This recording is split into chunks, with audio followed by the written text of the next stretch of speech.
Welcome to class magnet the smart way of learning.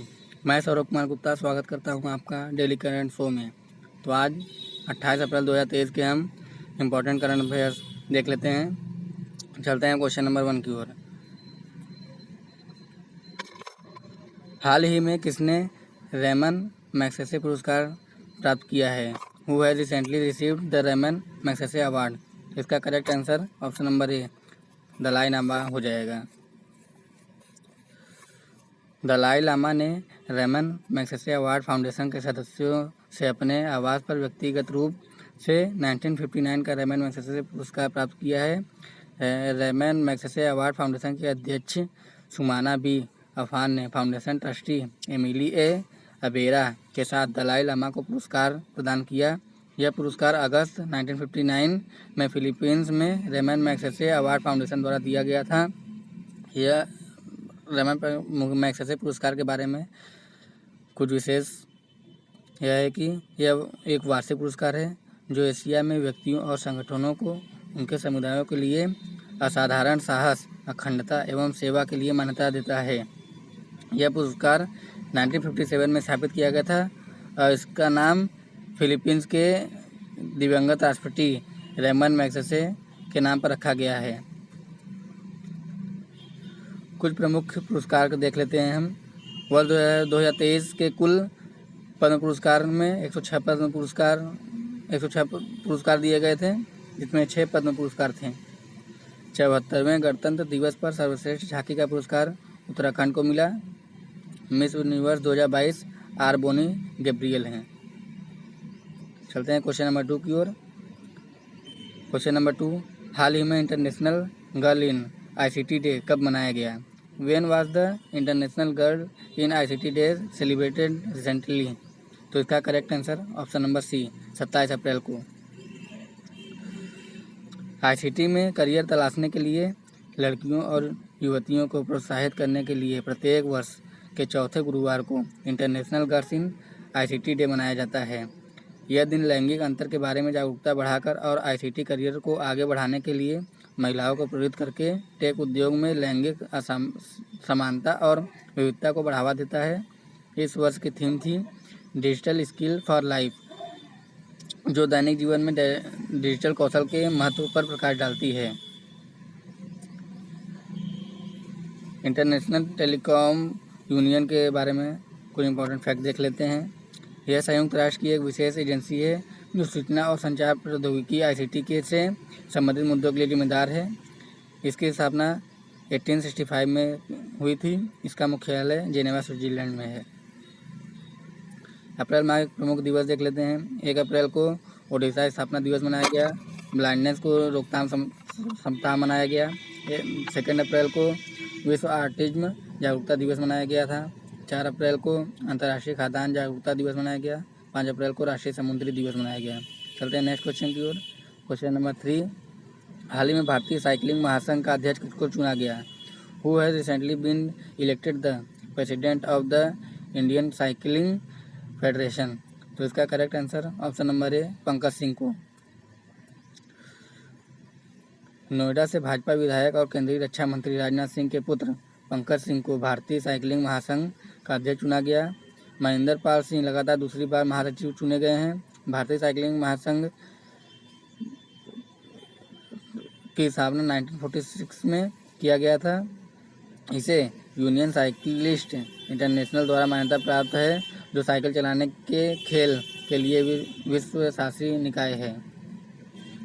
कुछ प्रमुख नियुक्ता देख लेते हैं। रेलवे के नए अध्यक्ष और CEO अनिल लोहाटी, BCCI के नए अध्यक्ष रोजर बिन्नी, सेबी की नए अध्यक्ष माधवीपुरी बुच और DRDO के नए अध्यक्ष समीर कामत।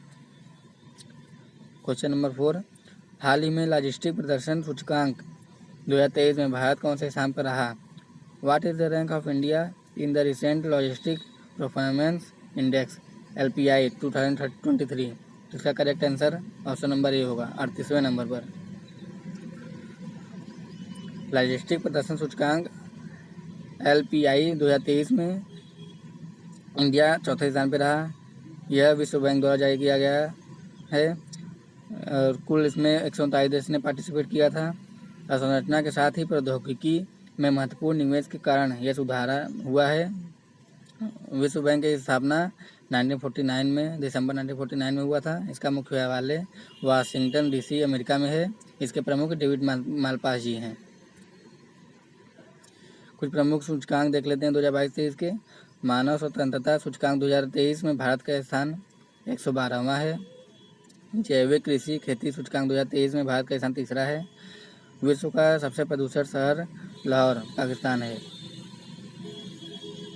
चलते हैं क्वेश्चन नंबर 5 की ओर। क्वेश्चन नंबर 5, हाल ही में किसने इफ्को नैनो डीएपी लिक्विड का शुभारंभ किया है? Who has recently launched IFFCO nano DAP liquid? इसका correct answer option number B होगा, अमित शाह जी ने। केंद्रीय गृह मंत्री और सहकारिता मंत्री अमित शाह ने 26 अप्रैल को नई दिल्ली में इफ्को नैनो डीएपी लिक्विड का शुभारंभ किया है। इफ्को नैनो डीएपी लिक्विड की लॉन्चिंग भारत को उर्वरक के क्षेत्र में आत्मनिर्भर बनाने की दिशा में एक महत्वपूर्ण कदम है। भारतीय किसान उर्वरक सहकारी लिमिटेड इफ्को है। यह एक सहकारी समिति है जो पूरी तरह से भारत की सहकारी समितियों के स्वामित्व में है। इसका प्राथमिक व्यवसाय उर्वरकों का निर्माण और विपणन है। इसका मुख्यालय नई दिल्ली में है। इफ्को के अध्यक्ष दिलीप संघानी हैं। सहकारिता मंत्रालय के सचिव ज्ञानेश कुमार जी हैं। चलते हैं क्वेश्चन नंबर 6 की ओर। क्वेश्चन नंबर 6, हाल ही में भारत सरकार ने किसको नवरत्न केंद्रीय सार्वजनिक क्षेत्र उद्यम CPSE में अपग्रेड किया है? Who has been recently upgraded to Navratna central public sector enterprise CPSE by the government of India? तो इसका correct answer option number A, Rail Vikas Nigam Limited को। भारत सरकार ने रेल विकास निगम लिमिटेड RVNL की स्थिति को नवरत्न केंद्रीय सार्वजनिक क्षेत्र उद्यम में अपग्रेड किया है।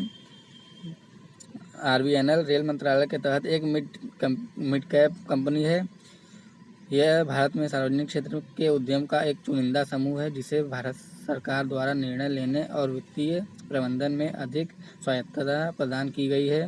नवरत्न शब्द का अर्थ हिंदी में नवरत्न है और मूल 100 CPSE को संदर्भित करता है जिन्हें 1997 में यह दर्जा दिया गया था। चलते हैं अगले क्वेश्चन की ओर। क्वेश्चन नंबर 7, हाल ही में अभ्यास अजय वारियर 2023 और भारत और किस देश के बीच आयोजित किया गया? Recently exercise Ajay warrior 2023 was organised between India and which country? इसका correct answer option number A होगा। भारत और यूनाइटेड किंगडम जल्द ही द्विपक्षीय प्रशिक्षण अभ्यास अजय वारियर 2023 का 7वां संस्करण शुरू करेंगे। यह अभ्यास इंटरऑपरेबिलिटी विकसित करने और मित्रवत विदेशी देशों के साथ विशेषज्ञता साझा करने की पहल का हिस्सा है। इस संयुक्त सैन्य अभ्यास में दोनों देशों के सैन्य बल हिस्सा लेते हैं। यह भारत और यूके की सेनाओं के बीच एक द्विपक्षीय प्रशिक्षण अभ्यास है। इस अभ्यास में भारत की एक पैदल सेना कंपनी और ब्रिटिश सेना की समान शक्ति की एक इकाई भागीदारी देखी जाएगी। यूनाइटेड किंगडम की राजधानी लंदन है। मोनार्च चार्ल्स तृतीय हैं और प्रधानमंत्री ऋषि सुनक जी हैं और मुद्रा पाउंड स्टर्लिंग। प्रमुख सैन्य अभ्यास एवं सम्मिलित देश। सैन्य अभ्यास पेपर में बहुत इंपॉर्टेंट होते हैं भाई लोग। थर्मल गार्जियन भारत और जापान के बीच होती है। डस्ट लिंक 2023 भारत और उज्बेकिस्तान के बीच हुई। सूर्य किरण 16वां भारत और नेपाल के बीच हुई। नेक्स्ट क्वेश्चन, क्वेश्चन नंबर 8, हाल ही में association of the asset reconstruct companies के CEO के रूप में किसने कार्यभार संभाला है? Who has recently taken charge as the CEO of the association of asset reconstruction company? तो इसका correct answer option number C, Harihar Mishra ji. Association of asset reconstruction companies ARC के नए मुख्य कार्यकारी अधिकारी CEO के रूप में हरिहर मिश्रा को नियुक्त किया गया। ARC भारत में सभी परिसंपत्ति पुनर्निर्माण कंपनियों की आवाज़ है और 8 साल से अधिक समय से सक्रिय है। वर्तमान में भारतीय रिजर्व बैंक के साथ 28 ARC पंजीकृत हैं। कुछ प्रमुख नियुक्तियां देख लेते हैं 2023 की। केंद्रीय विद्युत नियामक उद्योग आयोग जिष्णु बरुआ जी हैं। प्रेस सूचना ब्यूरो के अध्यक्ष राजेश मल्होत्रा। फिक्की के महासचिव शैलेश पाठक। नेपाल के राष्ट्रपति Ramchandra Paudel. Next question number 9। हाल ही में अमेरिकी के किस राज्य ने दिवाली की आधिकारिक छुट्टी घोषित की है? Which US state has recently declared Diwali as an official holiday? तो इसका correct answer option number B, Pennsylvania. अमेरिकी राज्य पेंसिल्वेनिया ने हिंदू त्यौहार दिवाली को राष्ट्रीय अवकाश घोषित किया है। सेनेटर निखिल सावल ने 26 अप्रैल 2023 को ट्वीट करके यह जानकारी दी।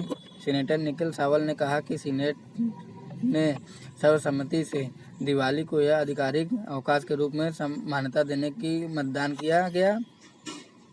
प्रकाश से संबंधित इस त्यौहार को मनाने वाले सभी पेंसिल्वेनिया वासियों के लिए यह बड़ी खुशी की बात है।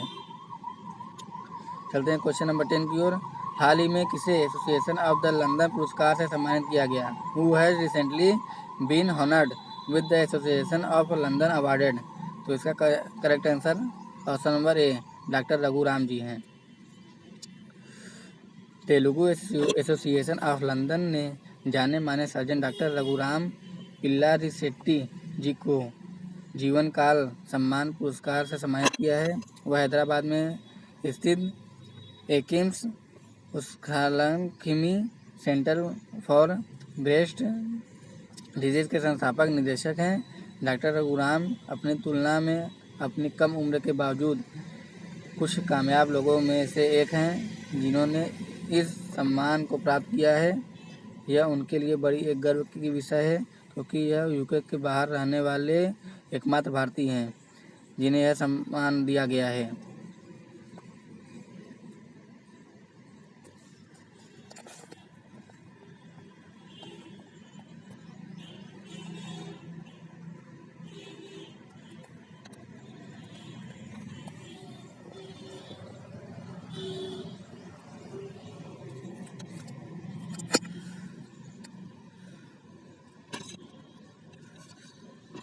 चलते हैं कल के करंट अफेयर का कोई रिवीजन करने के लिए।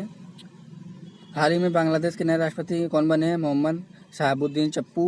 हाल में नैस्कॉम के अध्यक्ष किसे चुना गया? आनंद माहेश्वरी को।